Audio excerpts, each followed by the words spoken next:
Hey, welcome back to the outdoor shop, and this is the last video in the series on the All-American Sharpener, and this one is I want to show you a jig that I built for sharpening chipper knives, and this is actually the first time I'm using it. I just finished building it and I was kind of hoping some chipper knives would come in so that I could make this video, and they did. Two different styles, which is good because I want to show you how I made the jig to accommodate both. And hopefully by the end of the video, we'll see that the jig works for the job. So let's go take a look at it. Okay, so here it is mounted in the All-American Sharpener. You can see the All-American Sharpener here. All this aluminum jazz is the jig, and this is an example of a chipper knife in there. We'll get a closer look up on this, but what I wanted to show you is that we have, with the All-American, we have the angle control, so we can nail in and hold that angle for the chipper knife. And then something I'll show you more detail here is two ways to reference a straight edge so that we can keep a straight edge as close as we can anyway. We're still going to be grinding by hand, so there will be some variability. I wouldn't do a planer knife for this in this jig because you want planers to be perfectly flat or straight. But for chipper knives, they're a brute force tool, so it doesn't matter. We just need to get an edge up. Two ways to reference a straight edge, some clamps here. So what you can do is take the chipper knife out and maybe use a wire wheel to push the burr back, and then you can set it back in the jig and put it right back in the exact same place, assuming you don't change anything else on the machine. The way it's set up now is for all the smaller style chipper knives. I'll show you that. And then I also got some, this is really pushing the limits in my opinion. My vision was really like this size and smaller. So we're talking like, relatively small 3-point hitch driven chippers, and then other like residential style chippers. We're getting into, bigger style chippers and even forestry style chippers, which I can get this on there, but there's just so much material to pull off, and you can see these get pretty beat up. So I don't know that this jig is the right tool for chipper knives this big, but for this size and smaller, I'm optimistic that it's going to really fit the bill. All right, while we're over here on the bench, I had an earlier video out on how I clean lawnmower blades, and it's using these magnets. I'll try to include a link if I remember, or you can just go search my channel for it if you're interested in seeing more about it. But this would also work well for using the wire wheel to clean off these chipper knives, right? Which I'll be doing here shortly. But all right, so that is that. Okay, so I have the jig out of the All-American mower blade sharpener right now.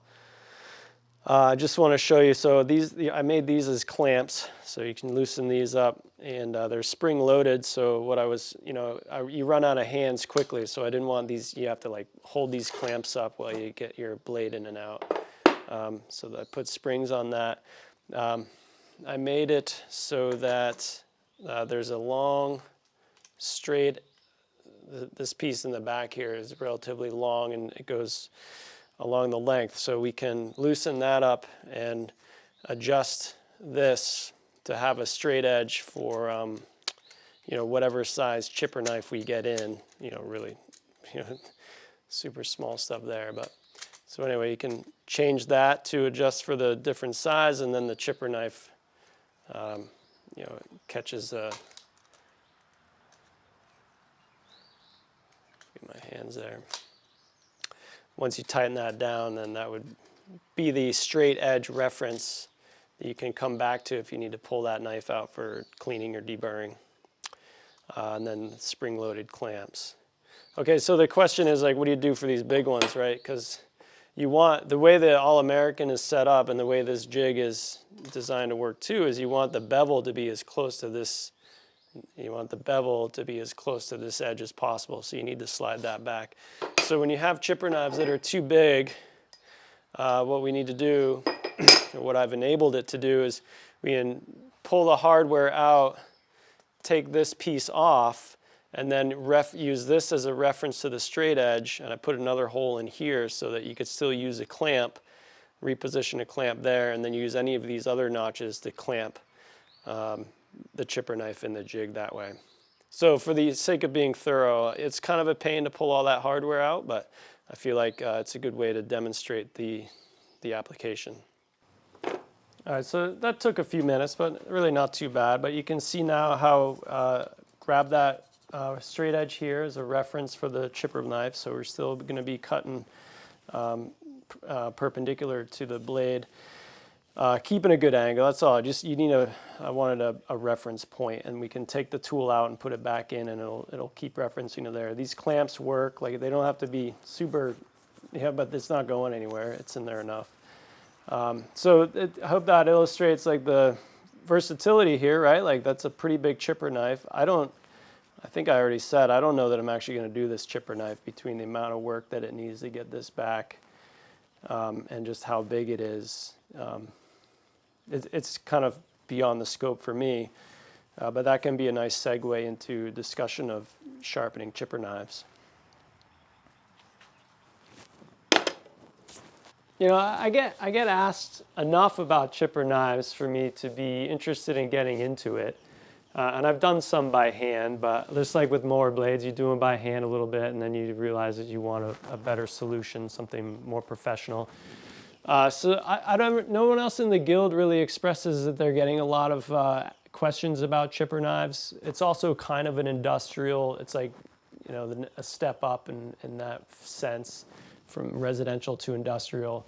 Although there are a lot of residential chippers out there, even some of like the leaf shredders / chipper combos, like they take pretty small blades, just a little straight knife. And you could probably do them by hand just as, you know, fine. But again, it's just a step up, like you get a consistent angle. It's gonna be relatively quick here with the flap disc. Another thing, what I wanted to mention is sometimes I can do the majority of the work with my, I have a 40 grit flap disc on my 7-inch grinder, so I can mount it up and then get the angles right on the jig, hog off the steel with my 7-inch, and then just fine tune it and, you know, get that bevel consistent on the jig with a 4.5-inch grinder.